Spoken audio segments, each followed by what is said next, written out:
Here we go. So welcome everybody. This is the Joy of Adventure Duke of Edinburgh Award Open Canoe Expeditions, and they're open. It's an open award so that people are coming, open expeditions. So we've got people coming from all sorts of different schools, which is great.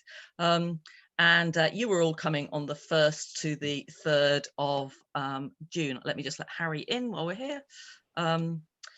So you're all coming the 1st to 3rd of June, and I'll explain a bit more as we go along. So that's my welcome bit. It's great to have you all here, and particularly people from all sorts of different schools. So it really is an open expedition. We'll be able to work out at the end. I think we've nearly got 8 different schools represented, so that's fantastic. And I know we've got some people who are going to be looking at this later, who are actually going to be doing their silver assess with some of you, but are then going on to do their gold. So their silver assess is counting as their gold training. So if those of you who are joining for that and listening to that, that's great. I always like to know how long the meeting's going to be on. I'm hoping, well, it will have to be finished in an hour, because I've then got a gold, silver meeting happening after that. This is what I want to go through. Really, I want to make sure that by the time you turn up on the 1st of June, you've got everything that you need. And that you're all set up to have a really, really, really good time. I'm just so pleased the government this week has allowed us to all go ahead. The weather is fantastic, and whatever happens, you are warm, well-fed, happy, and it's a 10 out of 10 expedition. In order for that to happen, these are the things we and you need to put into place. So 20 conditions, skills checklist, Google medical form, COVID requirements, kit and equipment, food, cooking and stoves, start and end locations, and then the kind of rules bit, okay? So just tell you who you are. Most of you will have communicated with me. I'm Joy Martin. Some of you will have seen Rod White, and he's the one who's in the middle there looking down. I thought I found a better photo from him, but I've obviously not found that. And then Martin is smiling at you at the moment, okay? So we're the core team, and we're going to be with you. Well, certainly Rod and I are most of the time, and Martin for some of the time, okay?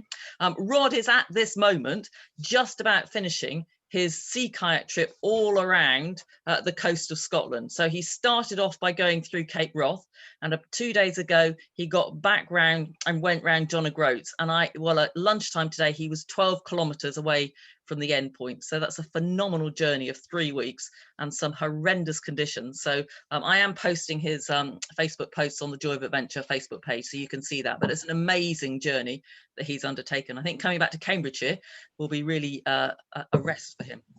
So you're doing, most of you are doing your bronze training, and you don't have to do a practice expedition for bronze. You go straight after your training to do your assessed expedition. That's where these 20 conditions that DofE go on and on about are really important.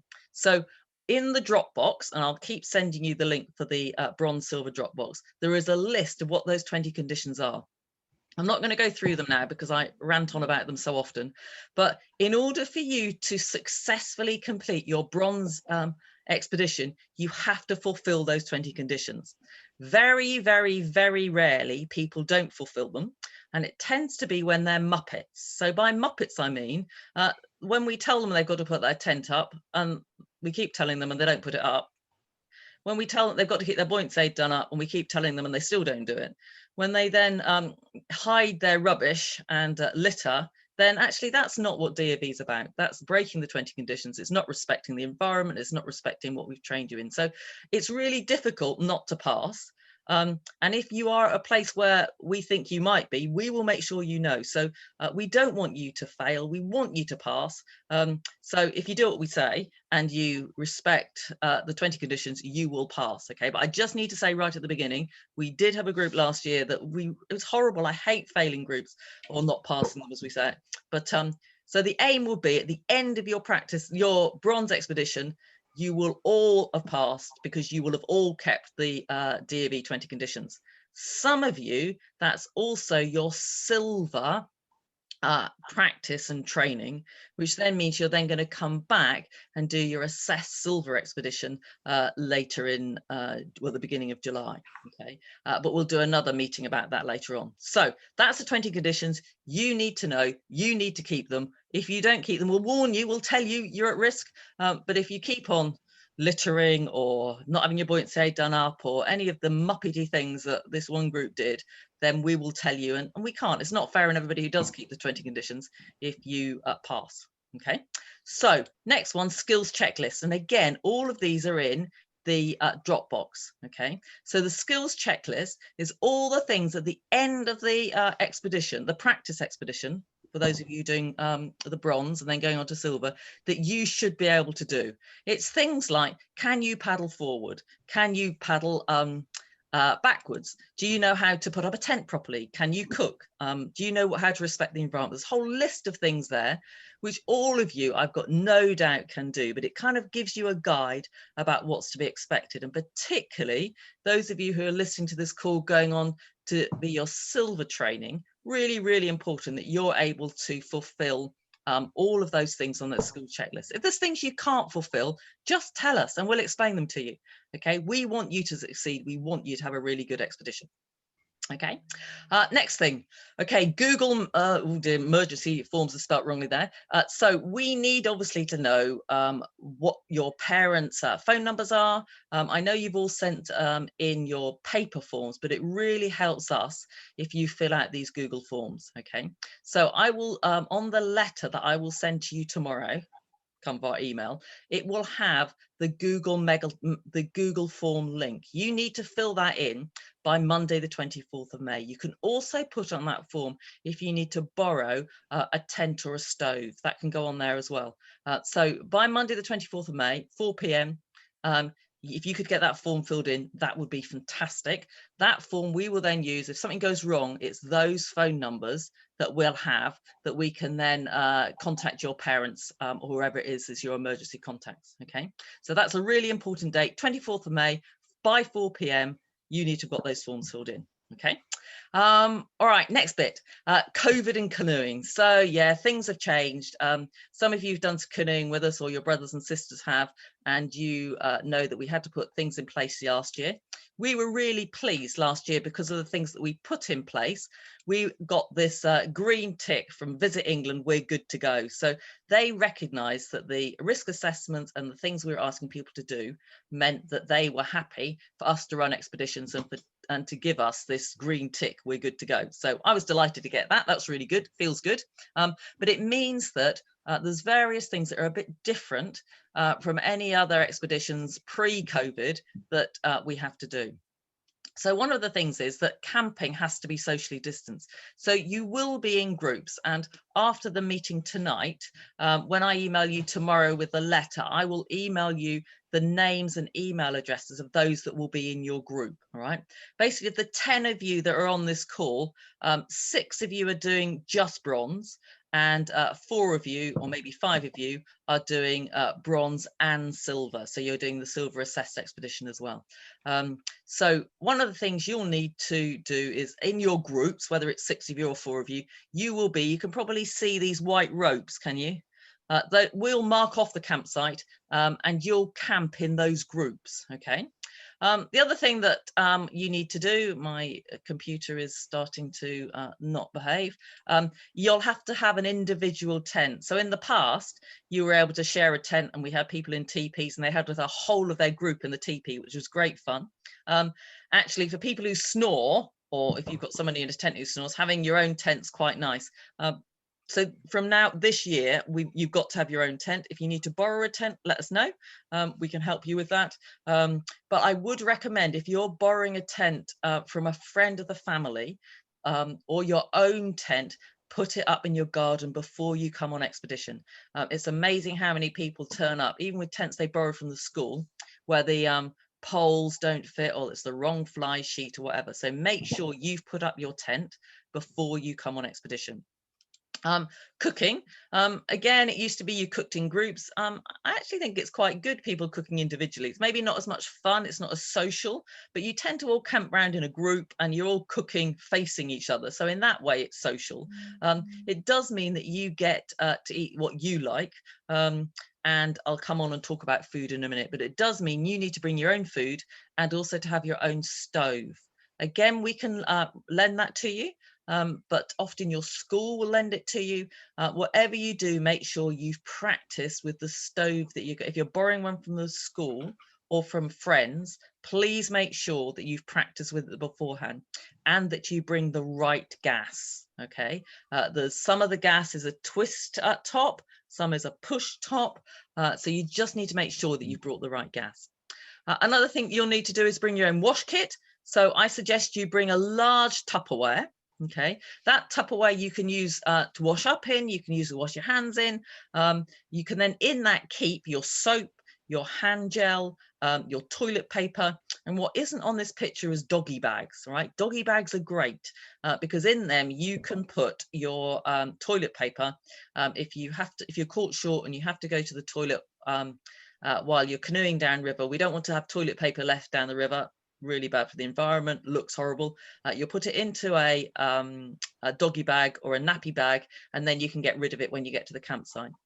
Girls particularly, I know that there's sometimes if you're on your periods, it's a real pain, to say the least. We have actually on our YouTube channel, I had a great conversation with 4 girls who did their expedition with us, and they were on their periods while they did it, and they explained what they did. So I'd really recommend you look at that YouTube channel, and they came up with all sorts of ideas of all the things that they brought with them in order to make life easy for them. So as part of our COVID procedure, you need to bring a bowl to wash up in, and of course when you do wash up, you're going to chuck the water far away from the river because we don't want the detergent going into the river. But having that kit with you is really useful. You'll then also have your own paddle and your own buoyancy aid. All the paddles and buoyancy aid have got numbers on. You can see the numbers on these blue ones here. So you'll know which is your paddle and you'll be the only person touching it. And therefore that makes it safe. And the same with boats. All the boats are numbered so that you can then make sure that you always get into the same boat. It also means that if your boat is nice and clean, it's amazing how dirty some boats get. That if your boat is nice and clean, you keep your boat because it's a nice clean boat. Don't forget on the kit list to bring a large car sponge with you. They're fantastic for cleaning out boats. So everybody needs to have a large car sponge, and you'll then have that in your boat with you, and it's a really good way of getting water out of the boat or cleaning the boats out at the end. So confirming the COVID things, you're in your own tent, own cooking and your own cooking equipment. You've got your own food, you're bringing your own hand gel. We said last year 1 mask per day per expedition. Masks are only used if you're going to get closer than 2 meters to somebody. And that only happens if maybe you're helping somebody put up your tent or put up tents. So it's worth bringing a mask, but last year they weren't used very much. Soap in a labeled container, we've done that. Washing up bowl, yes. And then this next bit's really important. We need you to bring water bottles that have got a large mouth because you're going to be filling them up from our large water containers. And if you've got a small mouth on the water bottle, it's really difficult for us to fill them up. And then the final thing is that you do need a permanent marker pen. We used to be able to give you maps, but again, we can't do that. So you need a permanent marker pen and you need to get your maps laminated. Okay, so on the Dropbox, I've put the maps. Unlike those doing proper silver and gold, they have to sort their own maps out and print them off EDV. For bronze, we do it for you, but you need to print them off in color and you need to get them laminated. There's no point bringing it on paper map because a paper map would just get washed away. Okay, so really important, you bring with you a permanent marker pen. That's so that you can mark onto your map where you are. You can write the timings down. Your map really becomes your route card, so you can explain where you're going and how long it's taking you, so that by the end you can then take a photo of it and then put it onto your EDV. So that's the COVID stuff. What we are doing this year is we're asking you, because you've all been doing them in school, is to take a lateral flow test before you come on expedition. All right, we don't want, and I'm sure you wouldn't want to come on expedition if you had COVID. There's very, very little around at the moment, so hopefully it won't be a problem. But we're asking you to take a lateral flow test before you come. All right, you will notice that there's a COVID form in the Dropbox. All right, we don't want you to send the form back to us. That's just more paperwork. But what we are going to do on May the 24th, that's Monday, I will send you the COVID Google form. All right, it's a separate form from the emergency form, and that's why I'm sending it after you've got the other one in. And basically you're confirming on that you're going to take a COVID, oh goodness me, the spelling on this is awful. You'll confirm you're going to take a COVID test, not text. You're going to keep to the COVID guidelines, and you confirm you won't attend if you're positive or have symptoms within the last 14 days. All right, that needs to be completed by Thursday, May the 27th, right? It's just really confirming that you understand that there's a whole load of things we have to do in order to keep us as staff safe, but also all of you safe on expedition. Hopefully when you see it, you can see the COVID form already on the Dropbox. Hopefully that will just make sense. It's just kind of common sense, and you've been following the rules in school anyway, so I don't think it would be difficult. Any questions about it, please do ask. Okay, we're getting there. So pre-expedition planning, that's what we're doing now. So this is the stuff you've got the next kind of 10 days to get sorted before you come on expedition. What are you going to bring? So there's a kit list on the Dropbox. There is also on our YouTube channel a whole load of videos that Rod and I have done on what you need to be wearing and bringing with you on expedition. So I suggest you look at that. There's no point in me rabbiting on about it now, but we want you to be happy. We want you to be warm. Cotton clothing, we explain that to you. It traps the cold. As soon as it gets wet, it gets cold. It's nice and warm when it's dry, but as soon as it's cold, as soon as it's wet, it's cold. So you don't really want to have any cotton clothing. You can see all the girls here when they arrived on this to start their expedition. They're all in fleeces. They're all ready to go. Okay, so that's what you need to make sure when you pack your stuff. So start getting your stuff together, and you will be able to. You'll then be able to see on the YouTube channel all the different things. Check the weather. The weather for you looks really good at the moment. If it's going to be cold and wet, then you will want to adapt what you're bringing. Just while I've got this photo up, just notice what there's in this photo. So that when you arrive, your stuff is going to be either laundry bags or IKEA bags. And then you may have some of these dry bags. What you definitely want to do is to make sure that your sleeping bag and your spare clothing goes into this sort of plastic bag or into a dry bag. The very, very thick shopping bags just take up too much room. The 5p ones that you can buy or the free ones disintegrate. So you want to have a thick plastic bag, which you can then put your clothes in one, put your sleeping bag in another, and then they're all going to go into the waterproof barrels. Okay. What are you going to wear? Okay, you're going to arrive wearing your canoe kit. So this was 4 girls who just finished their expeditions. You can see that most of them have got wellies on.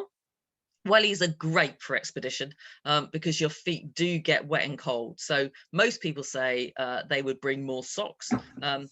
Wearing trainers like this girl is here, or wearing walking boots, they take up masses of room, they get wet really quickly, so you really don't want to be wearing walking boots, and you don't want to be bringing trainers with you. If on the campsite you want to take off your welly boots, then sliders or flip-flops you can wear on the campsite. If you don't want to wear wellies in the boat, and it may be that the weather's really good and you think, oh no, I'll just have flip-flops.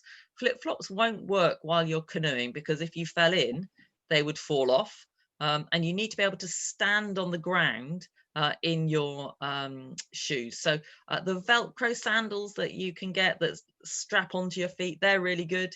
But in the end, most people think wellies are the best thing to wear. That's certainly what I wear. So they're really good. So you need to arrive when you come onto the campsite wearing your canoe kit. All right. You'll also notice they've got a whole load of different kinds of hats on. If it's hot, there's loads of reflection that comes off the water. So having a wide brimmed hat is a really good one. So the girl in the 3rd one here who's got her hair up like that, her neck's not going to get burnt, but this girl here, head's going to get very hot. Okay. So really recommend a wide brimmed hat. And also, so if it is warm, let's hope it is, people sometimes want to wear shorts. Fine to wear shorts, but just make sure you've got something to cover your legs with, because again, we've had people get really sunburnt because their legs have been exposed to the sun. And the same with boys, it tends to be, who take their tops off and just wear the buoyancy aids. They also tend to get very sunburnt as well. So just be aware of that. Make sure you put lots of sun cream on so that you're then not getting sunburnt. Okay. as I mentioned, and I'll put it in, it's in the letter that you'll get tomorrow as well. We've got loads of information on the YouTube channel about what kit to wear. Rod and I filmed it in Clanbarris in October, I think it was. So you'll see him there and he explains exactly what you need to wear. And then you can make your own choice. But in the end, we want you to enjoy it, and you will enjoy it if you're warm and dry and don't get too hot and you don't get too cold. The other thing to start thinking about is food and cooking. All right, you can have fantastic food on a canoe expedition because you don't have to carry it. It can all go into the blue barrel, or if it's tins that you're bringing, you can have those in a separate IKEA bag that you bring with you. We've had people do steak, we've had people do chips. You can see this girl's doing a nice stir fry, but there's all sorts of things you can bring. And again, you're going to be bored of me saying this, aren't you? On our YouTube channel, we go through all the principles. We then give you examples of food you can have for breakfast, what you can then have for snacks and drinks, and what you can then have in the evening meal. So there's all sorts of different things you can have. Some people eat loads. You'll always eat more than you normally do in a normal day. Probably the thing that most people say is that they brought too many snacks with them, and what they want is proper food. So make sure you bring really good proper food with you. There's lots of examples, whether it's wraps or whether it's pizza, but make sure that you bring enough food and start planning that now. Okay. So you are all going to arrive at Hockwell cum Wilton on the Little Ouse River at 2:30 on the 1st of June. Please don't arrive early, because there is a gold group that will be arriving at 2 o'clock, and it's a bit of a one-way system. So if you get caught in the middle of the traffic of the golds, you won't be able to get out. So wait, it's easy to turn around at the end, but you can only turn around at the end once everybody's arrived. Okay, so please don't arrive early. Please don't arrive late. Aim to get there for 2:30. You can always wait up in the village and then come down the track. The map of how to get there and the directions are on the Dropbox. Okay, so you'll arrive at 2:30. When you arrive, we'll get the tents put up and we'll talk to you about how to do that. Then we'll talk to you about packing your barrels. Okay, so these are the blue barrels. You'll get a big blue barrel each. Okay, and you'll pack those. And then, the other thing that's quite useful to have is to have a day bag with you, so that you don't have to get it. You don't really want to get in and out of your barrel during the day while you're on the water. So into your day barrel, you'll put the things in your day bag. You will put the things you might need during the day: your food for lunch, your snacks, your water, your sun cream, your sun hat, waterproof sun shirt, hand gel soap, and your washing up bowl and plastic bowl. So that day bag could be just a small rucksack. But something that you can get easy in and out of. It won't be waterproof, okay? It doesn't have to be waterproof, but it's stuff you'll use during the day. So that's another thing for you to have as well. Then we'll get you on the water. So we'll do your paddle skills. We'll make sure that you can paddle forwards, backwards. We'll make sure you know what to do if somebody in your group capsizes. It's really, really difficult to capsize our canoes. All right, if you're a muppet and stand on one end and bounce up and down, you'll capsize. If you lean over one way, both of you, you'll capsize. But actually they're really difficult to capsize, but we will explain to you what you need to do.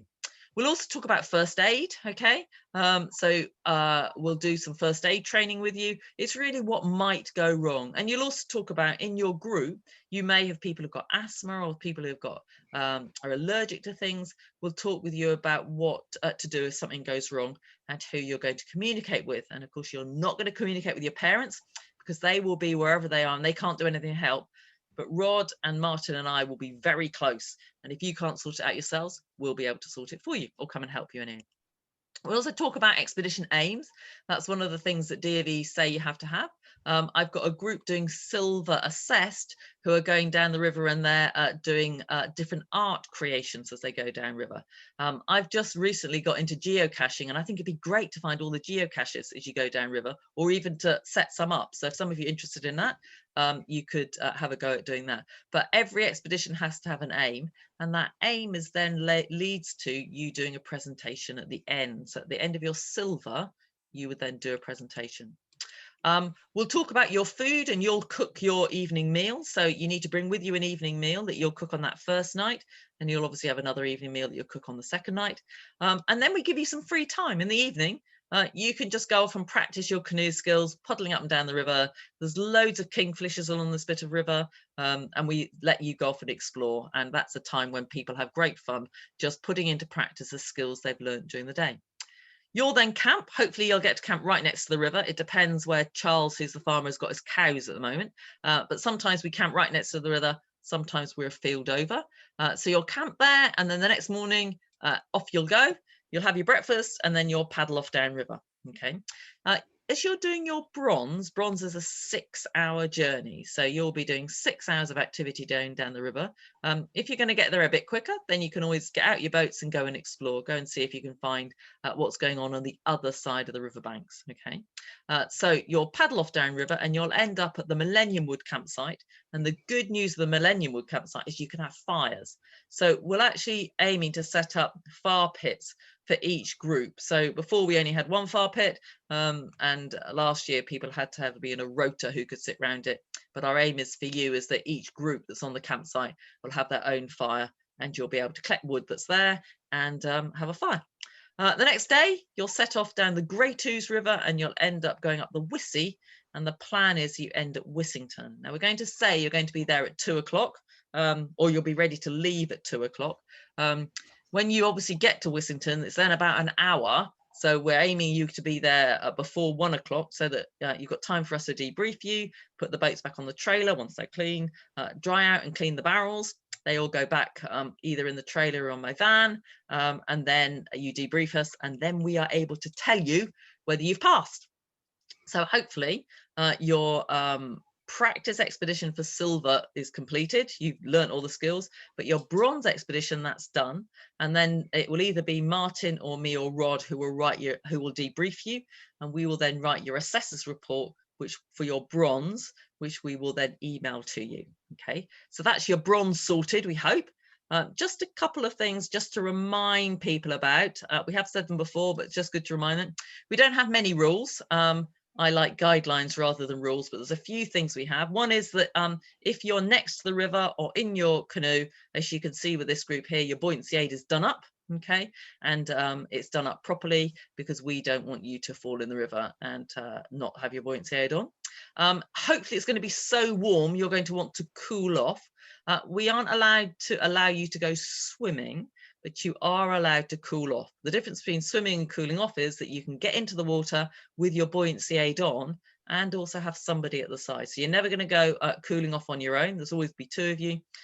One person will be on the side watching, so you can see how dark the water is. If somebody goes down, then they know where they've gone. And we'll be able to get them. Never happened, but we just don't want to be sorry. We want to be safe. Okay. Mobile phones. DV say no mobile phones, but we are saying actually mobile phones are really useful, but they're only to communicate with us. Okay. So in your group, and that's why you'll know hopefully by tomorrow who's in your group. You need to decide of the two. You can bring two mobile phones. One is the emergency phone, and one is the emergency phone. The emergency phone is on while you're on the water, but then it's switched off. So you don't need it on the first day at all. Then on the second day, when you're on the water, it's on. But when you get to the campsite, it's turned off. And the emergency phone is in the bottom of the barrel and it's turned off. So the battery is saved so that if something goes wrong with the emergency phone, you can use that one. This is the rule that people find most difficult to keep, okay, of the 20 conditions. So just make sure that if you see somebody in your group who's just got sucked into checking something on their phone, that you tell them to put it away quickly, because you can't look at anything but, you can't use your phone for anything but communicating with us. Toilets. Oh, my computer's just decided to freeze for a bit. Toilets, we on the second campsite, there's a eco-loo.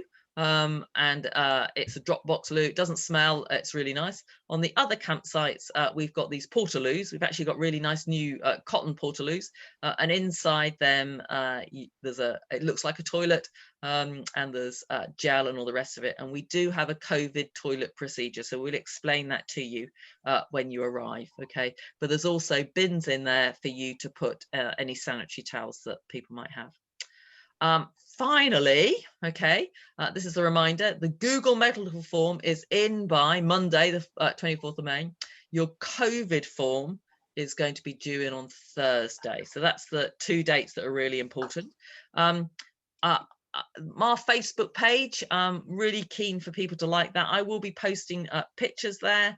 You will be able to see Rod's, hopefully he's already managed to get round and finish his Roof of Scotland trip. I'll post the pictures of their arrival, so you can have a look at those. But the Facebook page, if there's information I need to get to, or if I see something that's interesting, I'll post that there. Okay.